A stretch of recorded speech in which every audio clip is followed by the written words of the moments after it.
can open up a conversation. Dad, over to you. Let's move on. I want to break from our normal, and I want to read you a blog. Why? Because I enjoyed writing it, and why? Because it's about schools. It was called The Magic of Human Energy in Schools. No one ever disagrees that human energy is the key determinant of all human outcomes. When it is high, we feel able to fly, but when it is low, or worse still, negative, our outcomes all slump. It is the battery of every vehicle we drive, the light by which we read, the spark that lights every relationship. Nowhere is this magic more crucial than in schools. That's why we're here with you. Because what we observed was that children grow up going to school. They play at school. They learn at school. They interact with discipline at school. They learn social skills at school. They think at school. They create at school. They break rules at school. They compete at school. They're tempted at school. They exercise at school. They form relationships, good and bad, at school. They succeed and fail at school. They introspect at school. They work together but are tested separately at school. Their identity is shaped at school. They grapple with values at school. They laugh and cry. They love and hate. They admire and despise. They sing and sit silent. They are sick and well. They are happy and sad at school. So our joy is to be in contact with 45,000 schools in South Africa who need to remember that the most exciting thing about school is the children at that school. And that only becomes helpful and effective when the principals are fantastic. And that only becomes effective when the staff are fantastic. So this is our opportunity to be with you as you think about children at school. Over to you, Steve. Thank you very much, Dad. I hadn't heard that for some time, and I think we must make it available, not only to the audience today, but maybe to a broader audience who might enjoy the sentiment behind that and the role that all of you play in the writing thereof. I'm going to share a couple of thoughts on screen. It's not a slideshow presentation per se. I hope it remains a part of the conversation. And again, at all times, while I don't have access to the chat group on shared screen, please don't stop your own conversations, thoughts, observations, comments. We love to hear from you and keep it interactive with any thoughts, observations, or reflections you might have of your own. But I'm going to share some thoughts here in our slides. And as we talk through the greetings and they develop conversations and they build into relationships, the one thing that Colin mentioned there is that energy is the battery of every motor car. And as luck would have it, I have got some slides and pictures here of dream motor cars. Now, for a moment, I want you to think about your own dream motor car. Just put the bank details aside for a second. Just assume and imagine and dream that you could afford any particular vehicle you liked, and it would be your dream motor car. If you are my son, you'd probably want that one. Totally out of range. It's probably worth 5 million rand. It's the latest Ferrari. It's got magnificent braking, torque, speed, acceleration, branding, aerodynamic flow, 0 to 100 in less than 4 seconds. It's just an extraordinary, extraordinary vehicle. That would be his dream car. It may or may not be yours. Yours might be something a little cooler. It could be if you're in the Western Cape and you've got beautiful weather, unlike Johannesburg at the moment, you might like an open top vehicle. You might like to see the sights on Table Mountain and look at the beautiful drive down Chapman's Peak. If you are a little more outdoorsy and camping and you like trekking in the bush or taking families away into nature, maybe it's that SUV where you can put in all your camping gear and it's a 4-wheel drive that'll get you anywhere. Perhaps that's your dream vehicle. If you're my 17-year-old daughter, it could be that one.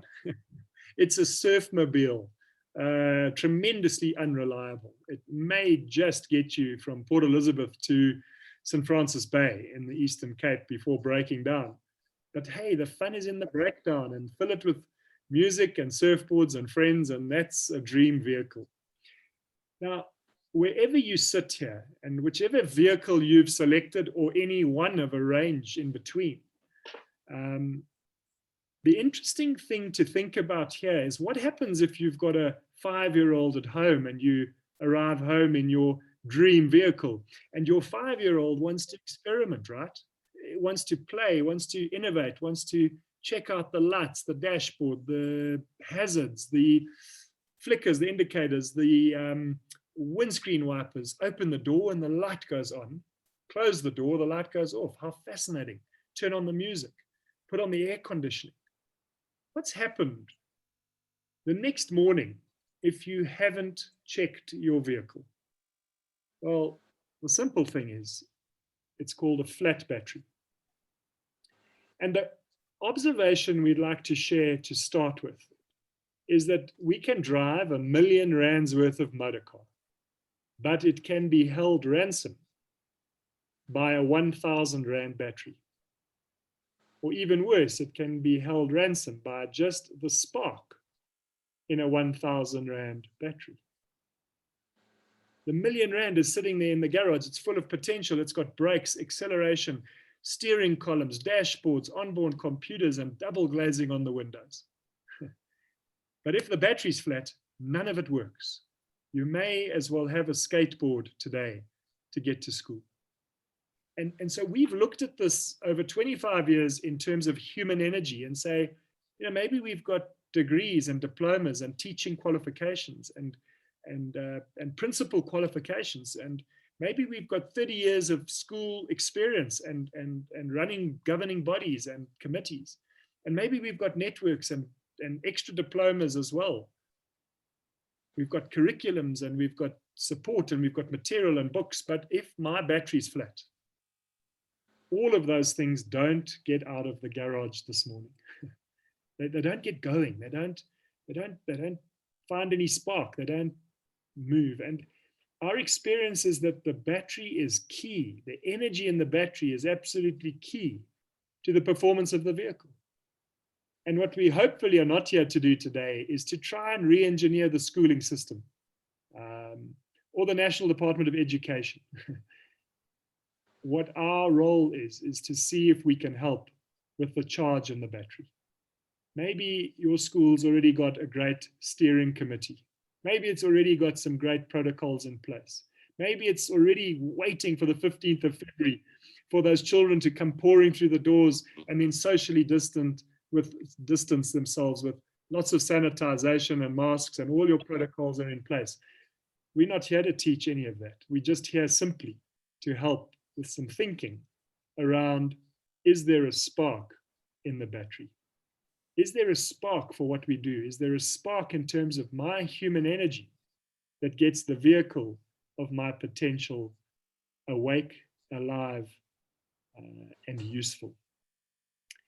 I'm going to hand it over back to Colin in a second, but what we're finding is that this is true for us in all walks of life. This is not just about having a spark to be a good principal or a great teacher. It is also about, what is the spark I have for being a parent? What is the spark I have to drive my own vehicle? Why is it that some days I drive it well and other days I drive it badly? It's not because I've forgotten the skill. It may be because I have a different energy. If you're following football, the Premier League last night, Manchester United beat Southampton 9-0. Now, what happened there? Was it a spark of energy that United got? Or was it a lack of energy and a sending off from Southampton? Both teams know all the basics. They can both kick and pass, and they both have skills, and they all get salaries, and they've all got stadiums. But one team had a stronger battery, a stronger energy, a stronger relationship than the other. And so we're going to share those thoughts with you, and I'm going to hand it back over to Dad for a second. Okay, so what did we learn? What have we learned about this amazing thing called the human battery? Not only have we learned that it drives everything that we do, and if it's fully charged, we do it well, and if it's not charged, we slump, we do stupid things, and we have accidents. But we've also learned that it does everything better. It helps you to cook better, dance better, sing better, laugh better, play better, sleep better, drive better, golf better, and everything. So it's a magic, magic, magic thing to keep it charged. And then in addition to that, what we found was it's infectious. That my energy is infecting you right now as I talk, and Steve's infecting you as he talks, and we're infecting one another. And so we're going to show you a little picture of what happens when some people have negative energy and some people have positive. Steve's got a slide to show. We'll come back to all the others in a second, but I think the one you're looking for is that one. That's the one. So what we know is that there's some people, when we just think about them, never mind be with them. There's some children in classrooms. There's some teachers that I can remember from 60 years ago who added energy. When I think about them, my energy goes up. I remember Mr. Fair. Oh, I love Mr. Fair. When I think about him, my energy goes up. Unfortunately, there were also a few teachers who subtracted. So we called them energy subtractors. When I think of them, I think, oh, what a boring business that was, and what an unfair woman she was, and she beat me, and so on and so forth. And then as we became fascinated by the world of infinity, the world of quantum, we realized that there were some people who just multiplied your energy. They whooshed it up. And I thought about 27 people in my life who somehow or other, whenever I was with them or thought about them, my energy just spiraled. So we called them energy multipliers, and you can see that the difference is that they've got big ears. And then over on the right-hand side, they were the opposite of an energy multiplier, which is an energy divider. And in every school and in every business and in every family, you have people who for one reason or another are negative, and their negativity affects everybody. You can have one child in a classroom, one teacher in a staff room. You can have one principal in a community. You can have one parent in a group, and they have the capacity to divide. So energy is not just a simple, straightforward thing. It varies from red to blue and blue to red. And what we were able to do was to look at some wisdom. And one of those wisdoms is some wisdom from the playwright and poet Oscar Wilde. He wrote, "To live is the rarest thing in the world. Most people just exist. That is all." And so our mission is about the people who just exist. The people who think that Monday is just Monday, is just Monday. And the people who, for whatever reason, have been pulled down, have been depressed, have been stressed, and are just existing. So what will emerge from all of this, we hope, is a map. And Stephen's going to take us through that map. Fabulous, yeah. And I think this has been one of the most significant quotes for both of us along our journey of energy. And it's always fabulous to just stop for a moment and think about what Oscar Wilde was really saying here. That to live is the rarest thing in the world. Most people just exist, that is all.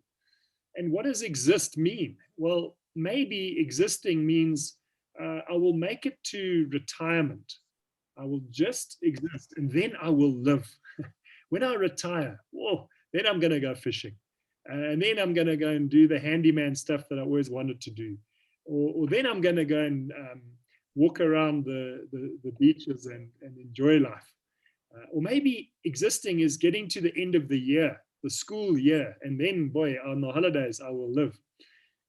And for many people, just existing is getting to Friday. And boy, watch me on the weekend. I have a spark full of battery, a battery full of spark on the weekend. But until then, Monday to Friday, I will just exist. And he makes this fabulous distinction that it is a rare thing for us to live more than we just exist. And what we hope is that this journey and all the tools and gifts that you'll be getting along this journey from us will help you to live more fully and not just to exist. And so allow me to paint a picture. The picture will come in the form of a slide that is built as we discuss this and as we share our thoughts. And it's really going to show 3 potential journeys that we might be on. The first journey is certainly an up and down journey. We have good days and bad days. We have great school days and some not so good school days. We get a good report or a bad report, great behavior in our schools or poor behavior, parents who are helpful and sometimes who hinder, governing bodies who have great days and bad days, and certainly districts and officials who have good days and bad days. And that's one journey. We like to call that our journey towards effectiveness. It's ongoing and it happens every day. It doesn't matter whether it is a holiday or whether it's Sunday or June or winter or raining or sunshine. We are trying very hard, each of us, to be a little more effective every day, or at least every week, or at least every quarter. We're trying to get the right things done right on a sustainable level. We're trying to make sure the car has petrol in it, or that we've got padkos for the kids on a holiday, or that our exams are well marked, or that our lessons are well prepared, or that there is a good agenda for the governing committee. We're trying to be effective, and it's an ongoing, relentless journey, and we have good and bad days. What Oscar Wilde might say is that maybe that is the journey of just existing. We do what we have to do, just to tick the box, just to make sure the department is happy, just to make sure that we get the results we need. And it's one particular journey that we're all on. We talked about the influence of some spark in our battery. And we add this influence in the form of this positive energy. And if we have some charge, some spark, some reason, some meaning, some purpose behind what we do, perhaps our journey looks very different. And Oscar Wilde again might say that that's the journey of being more fully alive. There was a lovely poet in Burkina Faso called Malindome Some, and he said it far more bluntly. He said that when death finds you, may it find you alive. And so there's that journey of potential that maybe when we've got spark in our battery, we feel more fully alive. However, particularly through COVID, particularly through challenging times, we know that our batteries sometimes turn red or turn negative, or that the spark starts to diminish or fade or even run flat, or gets toxic in the staff room. And if our batteries turn negative, then there's the potential for a third journey. And Dad, I wonder if you could share that story from Shawshank Redemption, that beautiful movie with Morgan Freeman and Tim Robbins, and the quote that comes to mind. I love that movie. I've seen it a lot of times. And here's the picture. Morgan Freeman is sentenced to life imprisonment in the Shawshank Penitentiary. And the amazing thing about him is that every day he's fully alive. You can't believe that a man in his circumstances could be anything other than damn depressed. Life is tough in a penitentiary, but no, he finds things to get excited about. He finds little things and big things. He finds relationships. He talks to warders. He talks to other prisoners, and he's just amazing, fully alive. And then along comes Tim Robbins, poor man who is sentenced to life imprisonment, also at Shawshank for murdering his wife, which I don't think he did. But his children say goodbye to him saying, "Dad, you killed Mum. Thank you." Horrible. And he arrives in the penitentiary, and Morgan Freeman tries to motivate him. Now, I've tried in my life to motivate people, and we'll come to that later, but motivation's rubbish. You can't motivate people. People can motivate themselves. But nevertheless, Morgan Freeman literally jumps up and down to try and get Tim Robbins to see life as more than just existing. And he succeeds absolutely not. He can't move him 1 inch. And his final greeting or his final words to Tim Robbins, and I'll never forget them. He says, "Son, if you ain't busy living, you sure busy dying." And I thought to myself, what an incredible choice that is. If you ain't busy living, you're sure busy dying. So that's our third destination. Amazing story. You need to see that movie. It'll inspire you. Yeah, very much. I think it's probably suggested homework for all of the principals on the, you too get homework as well.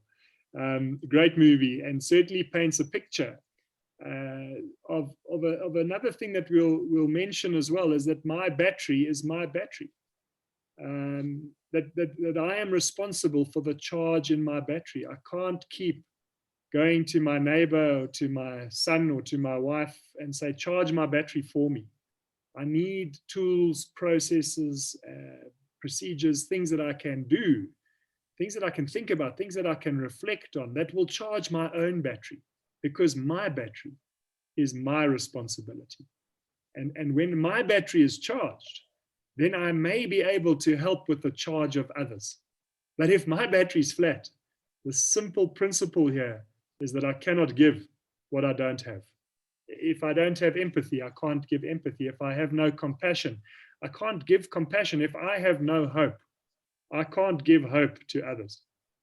And if I have no energy, and if I have nothing in my battery, how on earth do I charge your battery too? Both vehicles will sit waiting on the side of the road. And so we'll make mention of that again.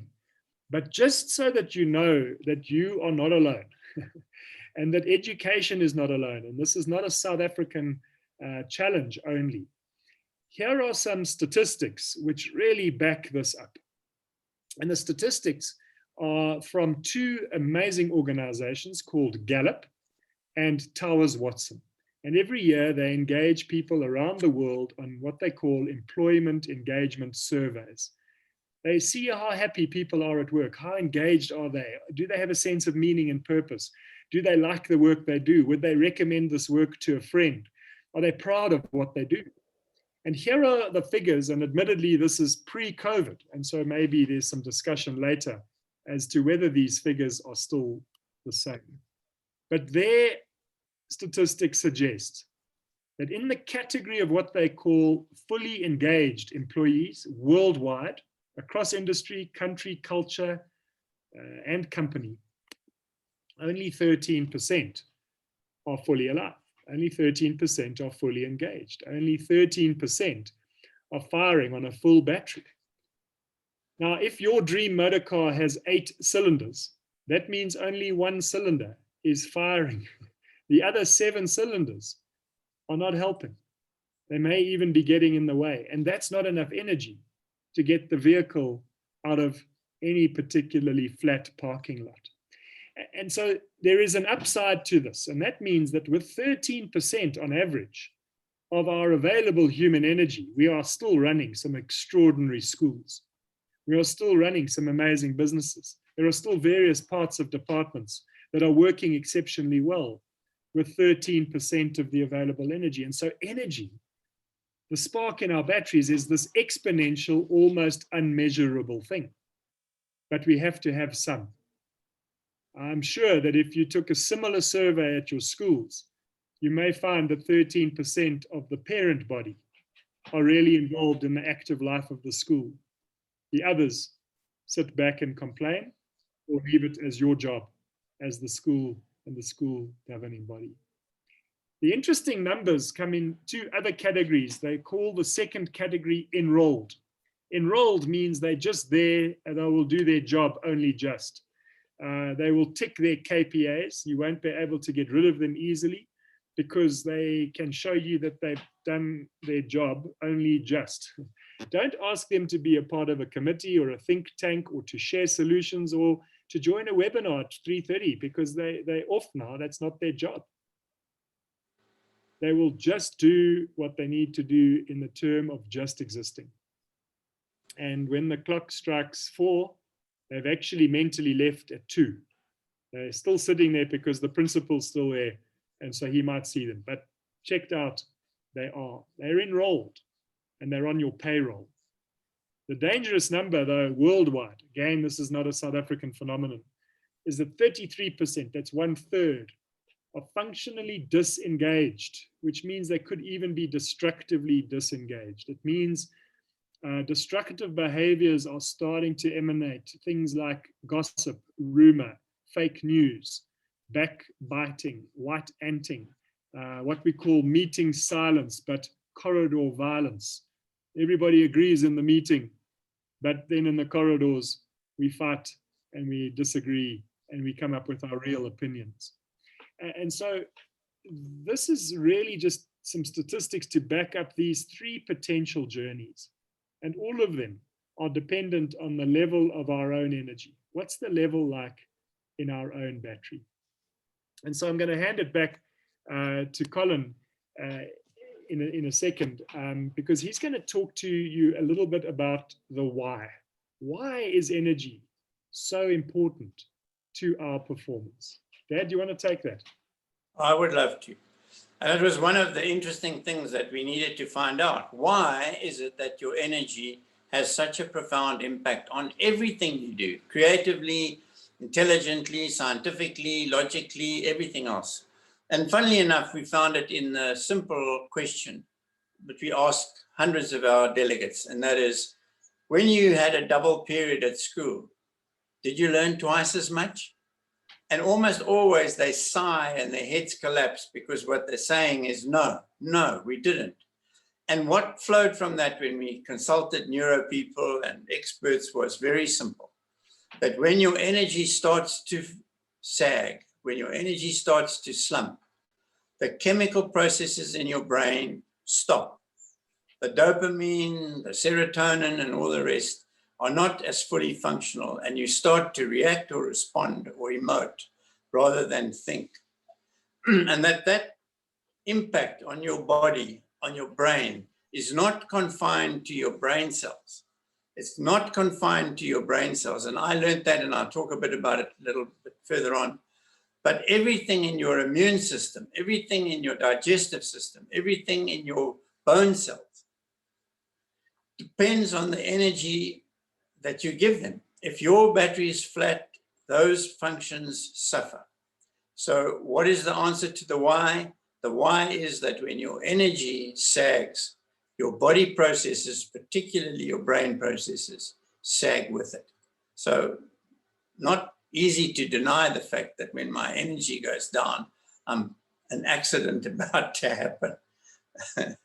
So that's what we learned about the why. Now we come to the how. And I'm sure that all of you are saying, yeah, but how? So what we're going to do is we're going to tell you about the gift hamper, which has got some tools in it that'll help you to build your battery. Now, build the charger for your battery. Now, as Stephen said, not only is your battery, but every battery is different. Every battery is unique. There are no two batteries the same. So if I said to you that you have to do 20 minutes of Pilates and 20 minutes of yoga and you mustn't eat turnips, that might work for me, but it's not going to work for you. So we're going to spend some time going through the gift hampers, which are tools to help you find your how, your unique how, the thing that will keep your battery charged and keep you as living fully. Over to you, Steve. Would you like to start with the first one?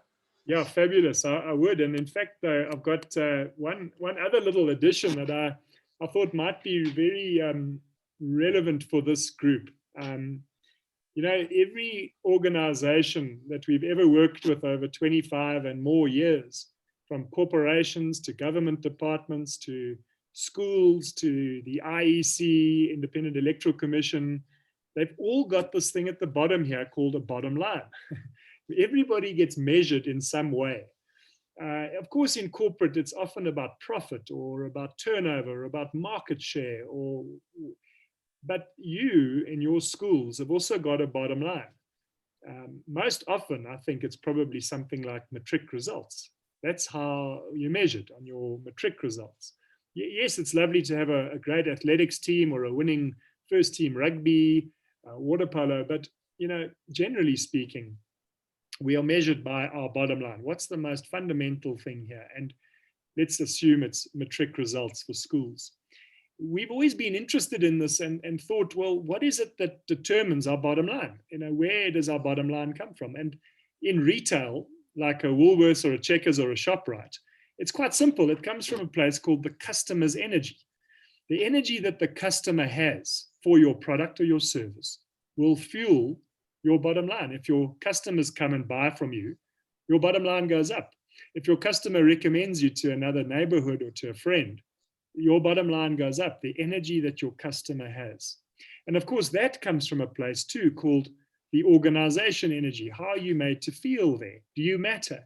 Is there value for money? Is it convenient for you? Is the goods fresh? Are the goods fresh? Do they have a good returns policy? All the organizational energy fuels the customer energy.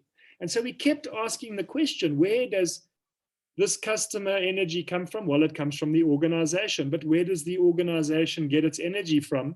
They said it comes from the leadership energy.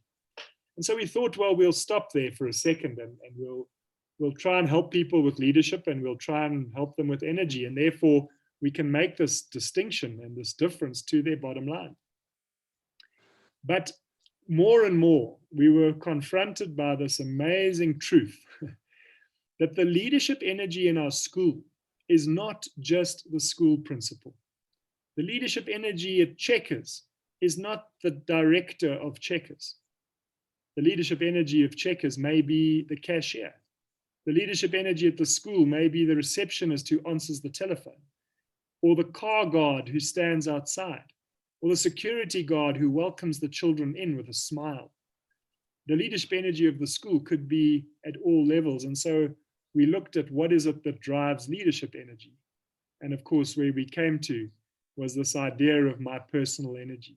The battery that I've got, the charge in my battery, will help me lead others, will help me make an impact on my school.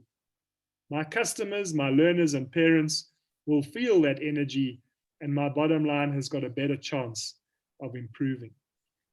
But the real reason why I wanted to put this up was to tell you a story. And the story goes around a father who tries to wake his son up for school in the morning. And I'm there now. I've got a 15-year-old, and it's tough to wake him up. It's just difficult. It's 3 alarms and 3 shakings and a door banging and a threat and all sorts of things. And I'm waking him up, and this father's trying to wake his son up. He said, get out of bed. Come on, wake up, get up. Woeke, word wakker, get out of bed, go to school. And from underneath the duvet, the son says, I'm not going to school today. You? The father steps back and says, okay, give me 3 good reasons why you're not going to school. He says, I hate school, I'm bored, and the kids tease me. He says, well, that's not good enough. I'm going to give you 3 good reasons why you are going to school today. Firstly, it's your duty. Secondly, you're 45 years old. And thirdly, you're the school principal. And so if that's the level that we're feeling at the school principal level, what are the chances of a good bottom line? We're going to have an impact on our leadership energy, on our organization, and certainly on our customers or learners. And so to that end, what we hope to help with are these tools that we'll share with you on these 3 levels. Where do we go to get more sustainable energy? If you're driving a new battery-operated vehicle, you'll have to find a charging station, much like a petrol station, to refuel, to re-energize, to charge up, and then drive the next 500 or 1,000 kilometers until you have to charge the battery. Where do we go as human beings? Where are our charging stations? And to answer that question, how do we charge our batteries? Well, Dad alluded to one of them first up, and that was this idea of balance. Do we have some sense of balance in our lives? But your balance and mine are totally different. And it doesn't mean that one of us have to run more and one of us have to swim more, or one reads less, or one writes more, or does yoga or meditation. That's your choice. All we can say is that if I'm out of balance, my energy goes down. But if I find a little more balance in the day, a little more time with my kids, a little bit more time with my hobby, if you like, in the week, 1 round of golf at least a month, then I find some sense of my own balance. And that gives me an absolute boost of my energy. The second area we've mentioned, and that is our authentic relationships. And in these tools that follow, there will be some processes to help you work on what is my balance, but also who are those smiling faces? Remember those faces that added and multiplied? Who are they? And why don't I spend a little more time with them? Because they really do give me energy in terms of my relationship. The third one is an area that we feel can naturally sometimes happen at schools, and that is if I belong. If I belong, if I feel I belong to that community, this family, this country, school that has worthy purpose, then my energy goes up. And so how do we create that sense of belonging? Because if I belong, my energy goes up. But if I feel that I don't matter here, or that nobody listens to me, or that my opinion doesn't count and I don't belong and it doesn't have worthy purpose, then perhaps my energy goes down. And so based on those three charging stations, what we've put together for you is an energy hamper. And I think, Dad, you asked me to talk about the first one, which is our personal energy journey. You will all be sent this. What I will try and do is put it up as a link onto the chat group shortly. If I'm unable to do that, apologies, but you will be sent this as an email with a link. And all of these 4 gifts that we're going to share with you will be on there, and we'll spend some time in this webinar helping you understand them and how to use them. The first on those links is what is called the personal energy journey. Now, this is around about 4 hours of video-based learning. Each video is no more than about 5 to 6 minutes, and it's interspersed with exercises, reflections, and questions that keep you moving along the journey. We would strongly advise that you have some form of journal or writing pad or notepad or diary, just to keep some notes of your own thoughts, your own reflections. You'll be faced with some wonderful quotes. There'll be other quotes, not just the Oscar Wilde quotes in there. There'll be processes that you can follow, links that you might want to look up, books that you could read, and just thoughts, anecdotes, and stories that you might want to use yourself in a classroom that may be useful for you. So keep a journal with you as you go through that. Our next piece of advice is, please do not try and watch it all at once. It is not like a Netflix series which you can binge over a whole weekend. You can watch 20 hours of a Netflix series like Peaky Blinders or Virgin River or How I Met Your Mother. Those are amazing, but this is to be taken in what we call bite-sized chunks. Watch a video, give it some time. Come back with a cup of coffee a day later or a few hours later and watch another one. Give it some time. Write down your thoughts in your journal. Give it some more time.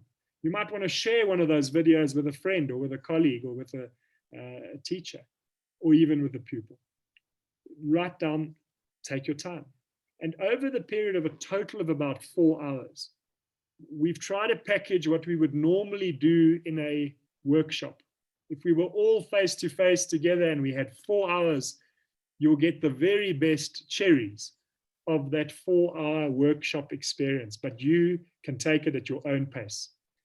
There's no right or wrong. You can watch lots of them at once. You can watch none of them for a while. You can put it down like a good book and pick it up again. And all it requires is you double click onto that link and you just simply register for free. And then you have access and control as to how fast you want to move through the energy journey. We found it to be incredibly useful because people can share it, they can take it at their own pace. And just like our own batteries, we will always get something different out of the stories, the anecdotes, and the processes. There will be processes there that help you with your own balance. There will be processes that help you determine who really are these smiling faces, these authentic relationships. And there are certainly processes there that help you think through how I might create a sense of belonging. All of them designed to help you think through your own battery and how you might keep it charged on a more sustainable basis. What are those things that are going to add to your energy? And what are those things that may also be subtracting? So that's the personal energy journey. It'll be on the link, it'll be in the email, and simply double click on that and you'll be able to go in there and again take it at your own pace. Dad, over to you. Do you want to talk through the second of the 4 gifts? Just to reinforce that, I had a look at that personal energy journey video-based program myself yesterday, and I really enjoyed watching myself and watching you share those wisdoms and those stories on video. It was fantastic. I mean, you look better than I did, but I enjoyed it so much. It's so alive. It's so real. So it's not like a whole lot of talking. It's videos. It's super. So I'm going to talk about a thing called the 10-minute battery charger. A year ago, almost to the day, I got a diagnosis of cancer. It's a simple cancer called lymphoma, but I had to go for chemo. And I started to think through whether I really understood the critical role that my battery would play in my healing. If I kept my energy up, would that make a difference to my immune system? Would my white cells work better if I kept my energy up? And there's all the evidence in the world that suggests that they do. And so I created a 10-minute exercise that I did every morning to make sure that my battery started with a spark. They're very simple little exercise. You don't have to stick to them exactly, but what I found was that that was a precious, precious start to the day. I learned more about myself. I learned more about the people around me. I learned more about the body. I learned more about cancer. I learned more about the people who love me. And so I had an amazing experience going through cancer. The oncologist, who was a delightful guy, said to me, do you know what? I think if I had a bet, I'd bet you would come into remission after only 2 treatments. That would be an absolute record. So each treatment, which is a tough treatment of being poisoned with chemicals, my white blood cells bounced back, ready to take on the cancer cells. So the bottom line was that after 4 treatments out of 6, I was in complete remission, and after 6, total remission. And I'm told that I've got a higher white blood cell count than that oncologist's ever seen in an old man.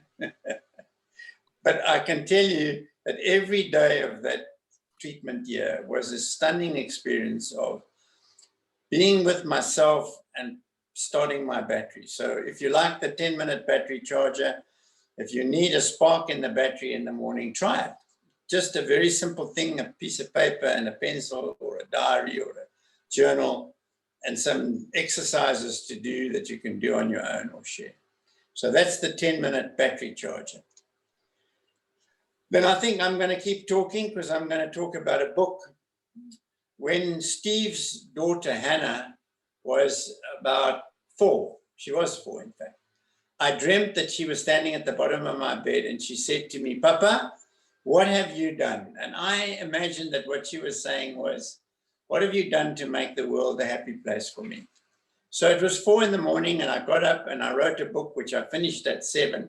So you know it's not a long book and you can read it in about 11 minutes. But what it does is it distinguishes between 2 types of behavior. It distinguishes between behavior that is negative and behavior that is positive. And obviously in the language of a 4-year-old, to eat all your supper is positive. Not to eat your supper is negative. To forget to say please and thank you is negative. To remember please and thank you is positive. And that sounds simple, but it's actually a lovely, lovely language in a family. What is blue and what is red? Hey, Dad, that was blue. Or hey, Mom, that was red. Or hey, Gran, that was blue, or whatever.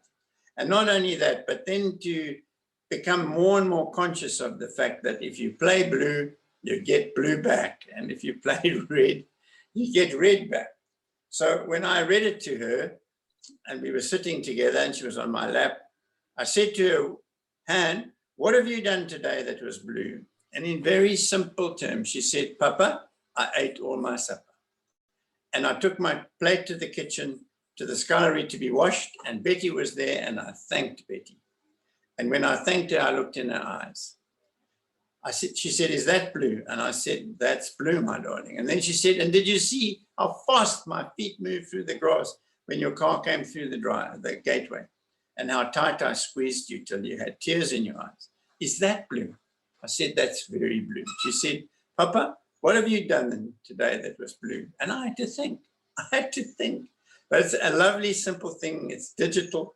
So you can turn the pages on the screen very easily. And it creates a language, not only at home, but a language at school. There's no reason why young people shouldn't learn the difference between blue and red. No reason why at the end of a class, we shouldn't say, was that a blue class or was it a red class? After a rugby match, was that a blue match or a red match? So try it, it's fun. And we've handed it to lots of people. Steve might have a story to tell about it.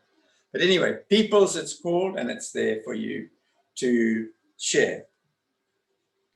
Absolutely. Yeah, and really is, just to endorse that, it is a very simple but profound read. It's simply flip through the pages digitally. As you click on each page, you can go back and forth. And we found that when you share it with somebody else, there is so much more to the conversation. It is so much more than just a 10-minute read, because you can stop and you can ask, well, who else is red in our lives, or who's blue, or what did we do today that was blue, or maybe Dion from Goza Primary here in Gauteng. You could have a class discussion on this, and how do we play more blue tomorrow, or on the weekend, what are we going to do that's going to raise our energy, or next time we meet, what should we do that's got a spark of energy that can help us. And the beauty of these things is that none of them are designed to try and re-engineer your entire school. That's hard work. All of it is simply to say, do any of them help with your battery? And I'm really inspired to read through some of the comments about you feeling charged and feeling more motivated, and this is just what you needed. And will it be recorded? And the answer is absolutely, it is being recorded, and it can absolutely, certainly be shared with anybody. And maybe we'll be able to even come to your schools one day and talk, or send something else, or go through Louise and come up with another thought for another time. We'd love to stay in contact. All of it is designed simply to be simple processes. The 10-minute battery charger is a great example of something that you don't need to do every day, but maybe just once a week. Go through that 10-minute battery charger, and maybe it's just dropping a WhatsApp or an email to an old friend, and then waiting for the response.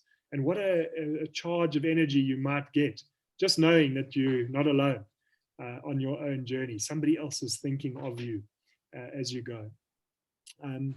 The last of the 4 gifts, before we have some time maybe for questions or for any other discussion, is something that I started on the day before lockdown in March 2020.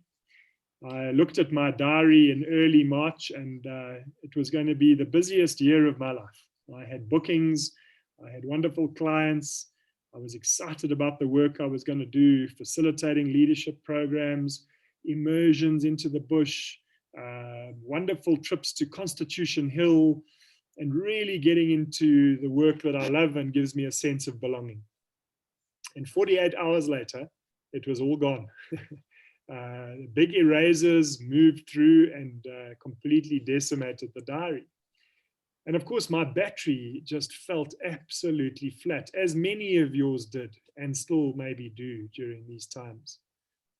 And I went through some of the processes that we've tried to help others with. And one of the things that gave me great energy in my life was to write stories, to write reflections, to write essays, and sometimes even to write poems.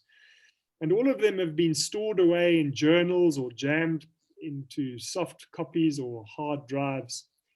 And I thought, well, maybe now I've got all this time.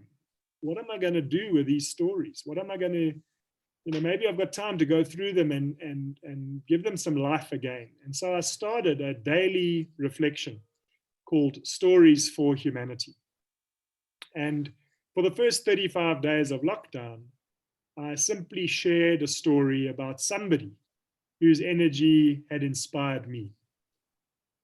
Ordinary people that are doing extraordinary things, much like many of you out there, challenged by resources, challenged by pressures, and yet accomplishing some incredible results, some incredible outcomes with learners, some incredible outcomes with culture at your schools.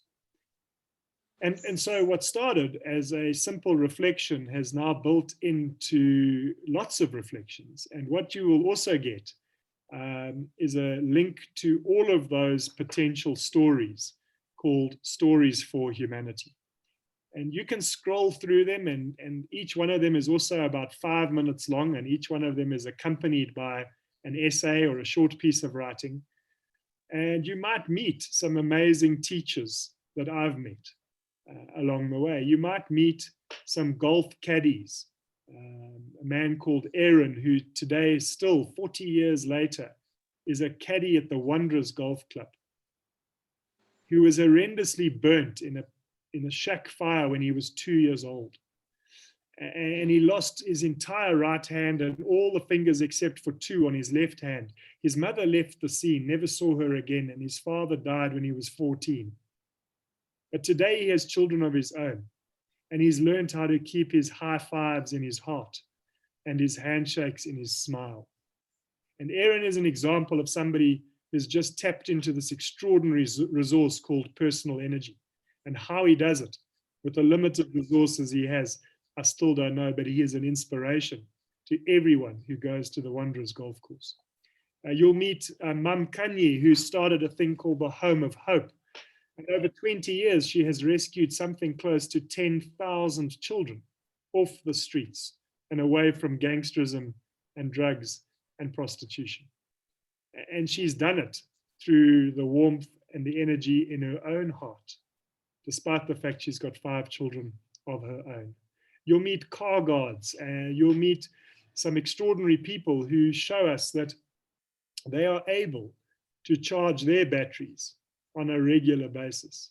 Newspaper sellers who sell newspapers just with a smile. And in there are stories of resilience, stories of bravery, stories of courage, stories of hope, stories of exceptional achievement, but all of them from really ordinary people. And so I hope you enjoy those stories, and they are best enjoyed with a cup of coffee when you've got a quiet moment to tap into 5 minutes of a reflection or a story.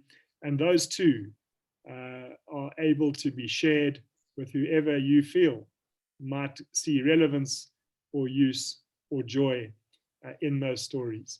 They're constantly added to. I'll be adding to them every week or every, and they'll be updated on that particular link. So tap into that link and you'll be able to enjoy a reflective story that might help you just think through something different today as a source of inspiration. So enjoy those. That's the energy hamper, isn't it, Dad? So that's it, yeah.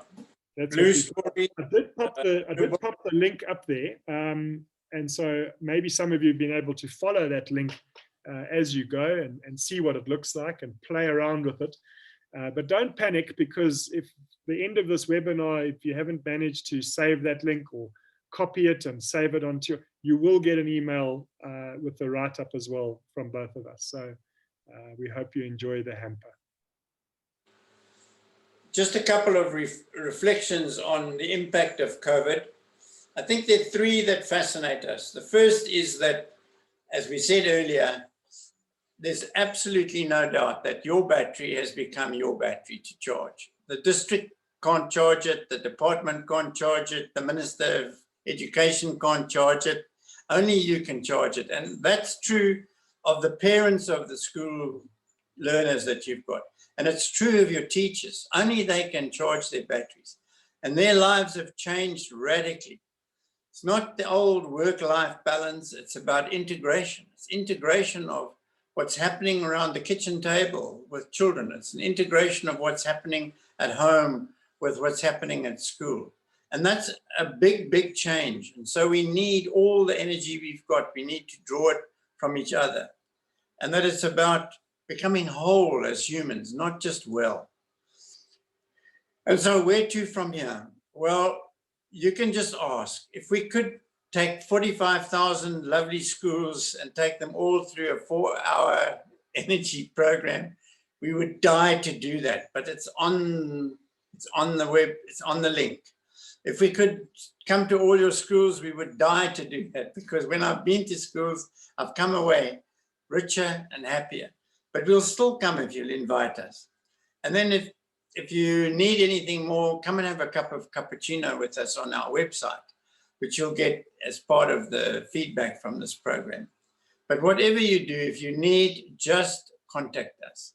We'd love to keep in touch with you, and not only with you, but also with the people who depend on you. So I just want to reinforce that last point. There's nothing that we put in the gift hamper that you can't share with anybody you think who needs it. Not just in your staff, that's obvious. You should give it to all of them and encourage them to start using it together. But not only your staff, your matric students, not only your matric students, but the people that you know in the community, and not only the people you know in the community, but some of the parents too, because some of them need it desperately.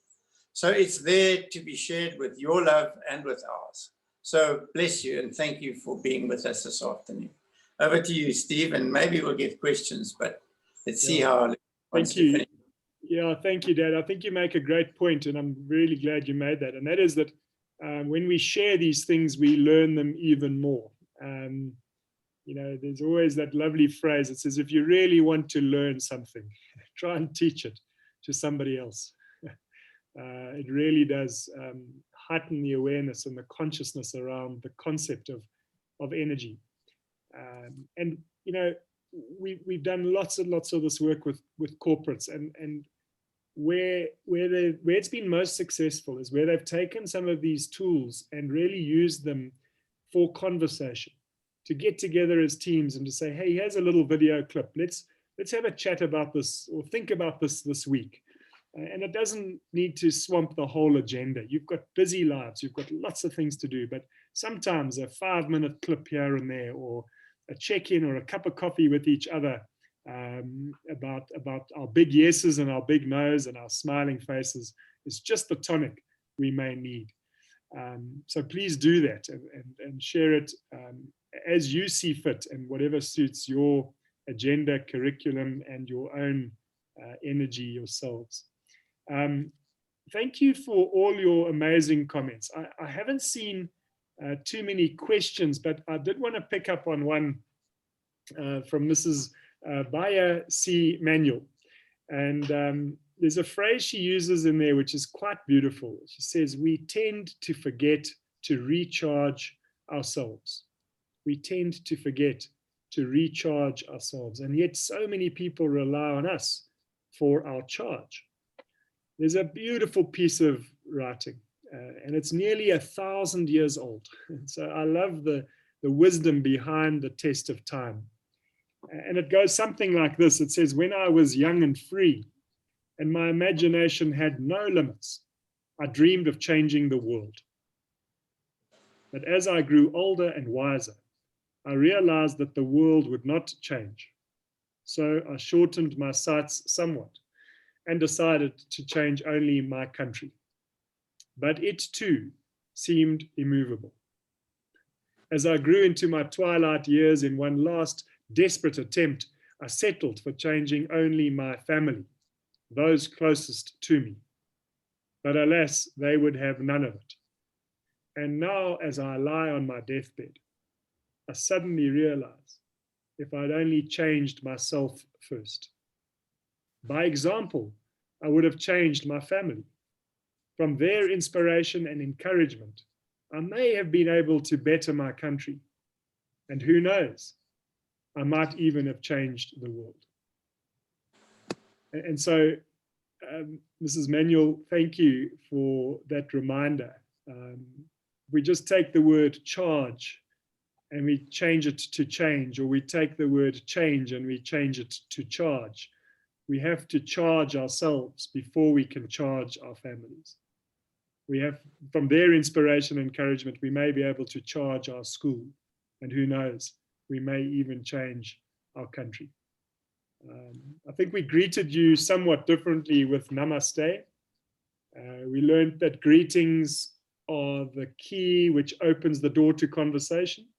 We've also learned that greetings on departure are equally important because they keep the doors of communication open. And I worked for a man in Zululand called Eric Buthelezi. And when I left Zululand, he said to me in Zulu, he said, Abake babonana, bayupinde babonane futi. And what I learned from that is it means that those of us that have seen each other will surely see each other again. It means we've shared a part of the journey together. There is some sacred ground between us. And therefore, by definition, we will meet again when our paths cross. So Louise, thank you for creating this path crossing, this potential for the crossing of paths. It's a privilege to have been with you guys. If you do pick up any feedback, Louise, questions that are unanswered or places we could be helpful, please, you know how to get in touch with us. And in the meantime, to all of you, Abake babonane, bayopinde babonane futi. We will see each other, for we've surely seen each other again. Louise, thanks. Thank you so much. I'm quickly putting something in the chat. Send me a message. So principals, I want to specifically talk to you. I have a personal, Colin, how long is it? 1993. So it's a long time. It's about 33 years. 7 years. Years ago, I got in serious trouble because Colin was the chairman of the organization I was working in. I didn't know that I had to ask the CEO for permission to contact Colin because I wanted to invite him to go to the movies with me. And I got in trouble, but luckily the chairman kind of liked me and we became friends. So, so for the last 33 years, I have regularly gone to Colin, no, 37 years. Oh, and I'm completely confused now in terms of the timing. Anyway, many years, I have regularly gone to Colin when I felt I needed to be inspired and I needed to kind of refresh my energy, etc. And I am so excited about the fact that they've now made these stories and tools and practices and processes available to us. So here's the deal. You should all be, I'm hoping, on one of the 2 principal WhatsApp groups. If you're not, I've put my number in the chat. Please send me a WhatsApp so that I can add you to that principal's WhatsApp group. And what I'm going to ask you to do is to, when you use any of these tools, just go on the WhatsApp group and say, I've watched this video, I've used this tool, I've shown this thing to my community, and I want to encourage everybody to do the same. So that would be your act of generosity to share with the rest of the community what benefit you've received and to nudge them to go to particular tools. So in that hamper, which is full of amazing things, maybe you want to post the link again, Steve, so that it's easy for people to get access to it. But we will send it to everybody who's been registered to attend today, and then we will also share it on the principal's WhatsApp group. So we're going to do everything to get this for to you. But please watch, share, respond. Don't hold it to yourself, because then we're going to miss out on your joy, and we're not going to get the opportunity to have this infectious energy across our community. So I want to end, we've got 4 minutes. We want to end by creating an opportunity for 1 or 2 people who have been energized this afternoon to say the words to Colin and Steve, who made themselves available with, just in the spirit of love and abundance this afternoon. So I just want to create an opportunity for 1 or 2 people who want to acknowledge their contribution this afternoon. So I'm keeping an eye on anybody who's either going to unmute yourself or just put your hand up on the Zoom function. So Albert Tabani, we'd love to hear from you. Thank you very much, Louise. I just want to appreciate the 2 gentlemen for their wealth of knowledge. I really feel inspired, and I won't mind to attend this kind of session if it comes every week. And for that, I wanted to ask, is it possible that I can give a link to my colleague principals in my circuit, even though they are not members of the PfP? Thank you very much, gentlemen. I'm really, really, really inspired. Thank you. So Thank Albert, you. we will put the recording on YouTube, and we will share it with you, and you can share it with as many people as you want in your circuit, in your school. This is your job, is to see how far you can spread this. There'll be I don't know, there's somewhere in the future, there's going to be a prize around who shares this the most widely. So definitely. And then A.N. Zondi. Thank you very much, Louis. Thank you very much, Steve and Colin. It's very refreshing, and I'm recharged because I was my battery was dying before I had before this session, so I'm recharged, and I know that you cannot be charged if you don't allow to be charged. So I have allowed myself to be charged. Thank you very much, so much. Thank you so much. I will share this with my staff because they love to hear what I've learned from PfP. Thank you.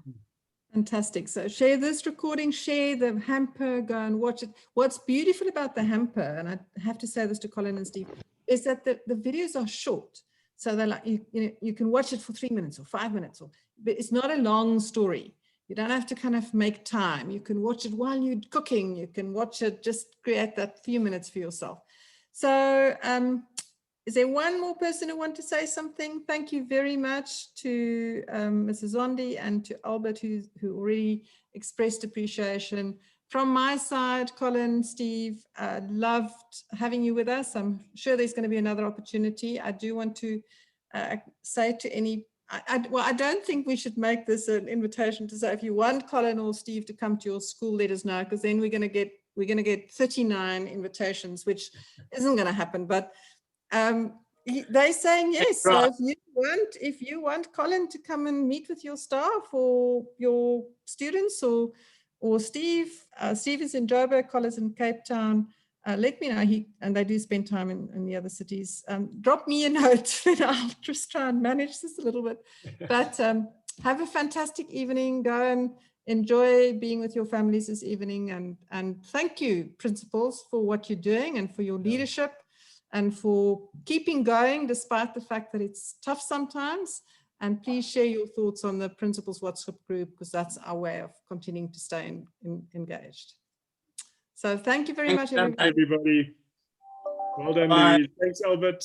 Thanks, Ms. Zondi. Thanks very much. Thank you. Bye. Thank Cheers, you. everybody. Bye, everyone. Thanks, Kate.